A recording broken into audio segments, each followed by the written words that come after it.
नमस्कार, सच कहूं बुलेटिन में आपका स्वागत है। पेश है आज के मुख्य समाचार। देश में कोरोना का कहर जारी है और पिछले 24 घंटे में लगातार छठे दिन 3.23 लाख से अधिक नए मामले सामने आए हैं। हालांकि राहत की बात यह रही कि लगातार तीसरे दिन भी 2 लाख से अधिक मरीजों ने इस महामारी को मात दी है। देश में कोरोना वायरस के बढ़ते संक्रमण को देखते हुए मंगलवार को भारतीय निर्वाचन आयोग ने बड़ा निर्णय लेते हुए आगामी 2 मई को 5 राज्यों के विधानसभा चुनाव परिणामों के बाद होने वाले जीत के जश्न पर पाबंदी लगा दी है। सरकार ने भूतपूर्व सैनिकों की स्वास्थ्य देखभाल करने वाली अंशदायी स्वास्थ्य योजना ACHS पॉलिक्लिनिकों में मरीजों की बढ़ती भीड़ से निपटने के लिए अनुबंध पर अतिरिक्त कर्मचारियों की अस्थायी भर्ती को मंजूरी दे दी है। देश में पिछले 24 घंटे में जहां 6 राज्यों में और केंद्र शासित प्रदेशों में कोरोना वायरस संक्रमण के सक्रिय मामलों में कमी आई है, वहीं बाकी राज्यों व केंद्र शासित प्रदेशों में मामले बढ़े हैं। महाराष्ट्र में कोरोना सक्रिय मामले 23,560 की कमी आई, जबकि दक्षिणी राज्य कर्नाटक और केरल में क्रमशः 18,880 और 13,919 की वृद्धि हुई है।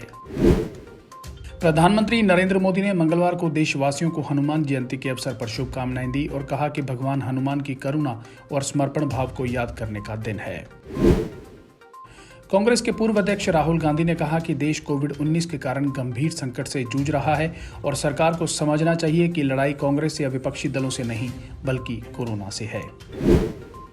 देश में पेट्रोल डीजल के दाम मंगलवार को लगातार 12वें दिन स्थिर रहे।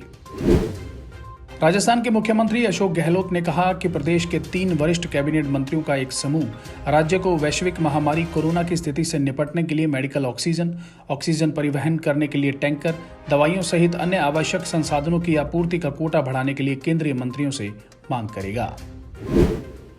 अब खबरें हरियाणा से। हरियाणा के चरखी दादरी जिले में सोमवार शाम और मंगलवार सुबह 2 सड़क हादसों में 4 युवकों की मौत हो गई। इनमें सोमवार शाम को हुए हादसे के शिकार 5 युवक एक सफारी कार में सवार थे। यह अचानक पेड़ से टकरा गई। वहीं मंगलवार सुबह घटी घटना में मारे गए 2 दोस्त बाइक पर सवार होकर घर लौट रहे थे, जो बेकाबू होकर नाले में गिर गई। अचानक मोटरसाइकिल नियंत्रण से बाहर होकर नाले में जा गिरी और इस पर सवार दोनों युवकों की मौके पर ही मौत हो गई। दौड़ की प्रैक्टिस कर रहे एक युवक ने सूचना दी तो पुलिस ने मौके पर पहुंचकर जांच पड़ताल शुरू की। मृतकों की पहचान उमरवास निवासी प्रदीप और रावलदीन निवासी प्रदीप के रूप में हुई है।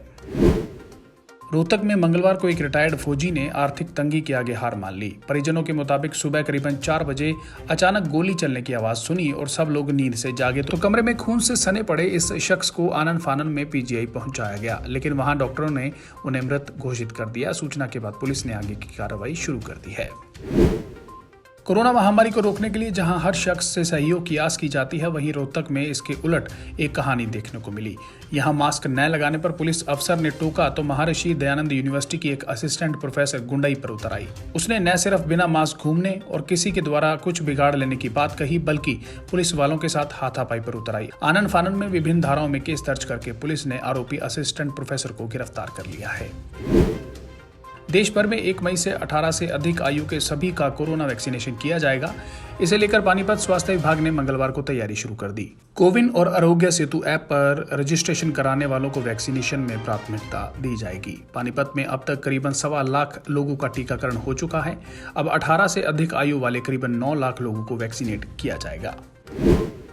प्रदेश में 24 घंटे में कोरोना के 11,775 नए मरीज मिले हैं। 83 की मौत हो गई है। पॉजिटिविटी रेट 33% पहुंच गया है। 6211 मरीज ठीक हुए हैं। हालात और भयावह हो गए हैं।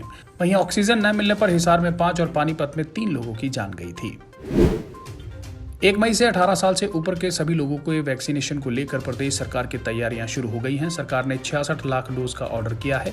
गृह एवं स्वास्थ्य मंत्री अनिल विज ने बताया कि कोविशील्ड की 40 लाख और कोवैक्सीन की 26 लाख डोज का ऑर्डर दिया गया है। इधर प्रदेश में अब तक 31.43 लाख लोगों ने पहली डोज लगवाई है तो 2.26 लाख लोग दूसरी डोज ले चुके हैं। हरियाणा में अब तक 36,68,000 डोज लगाई जा चुकी है। एक अनुमान के अनुसार 18 से 45 आयु की कैटेगरी में 1 करोड़ 4 लाख लोग आएंगे।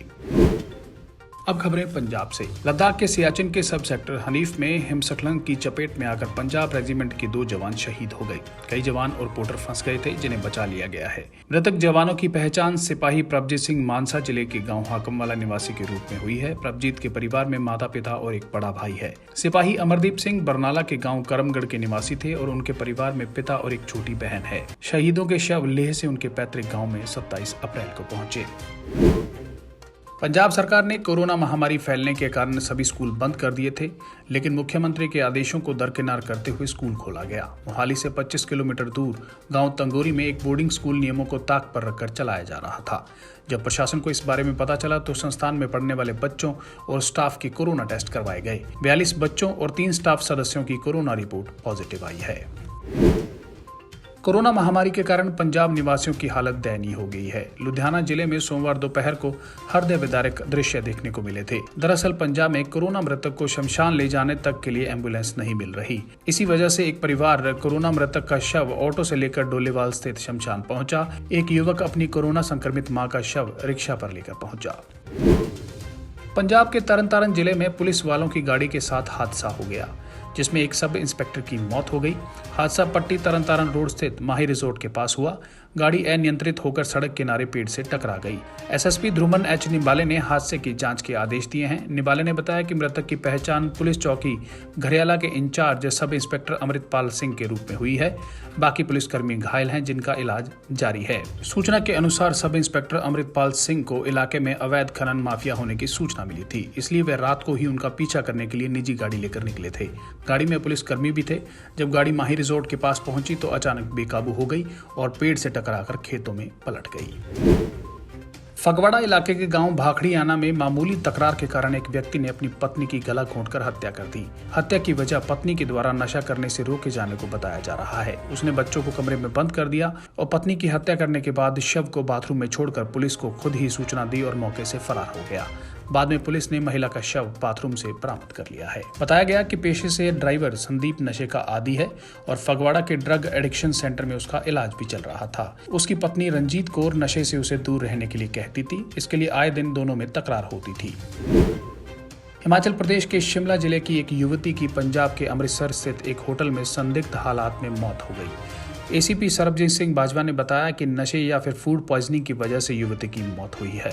फिलहाल पुलिस ने शव का पोस्टमार्टम करवा दिया है। रिपोर्ट आने के बाद ही मौत के सही कारणों का पता चल पाएगा।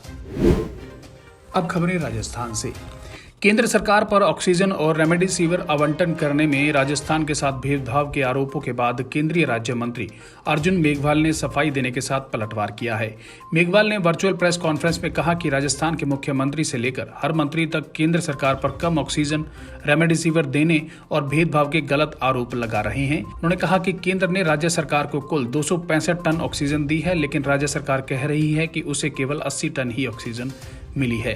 राजस्थान का ऑक्सीजन का कोटा 15 अप्रैल के बाद बढ़ाया गया है। राजस्थान का 265 टन का ऑक्सीजन कोटा है।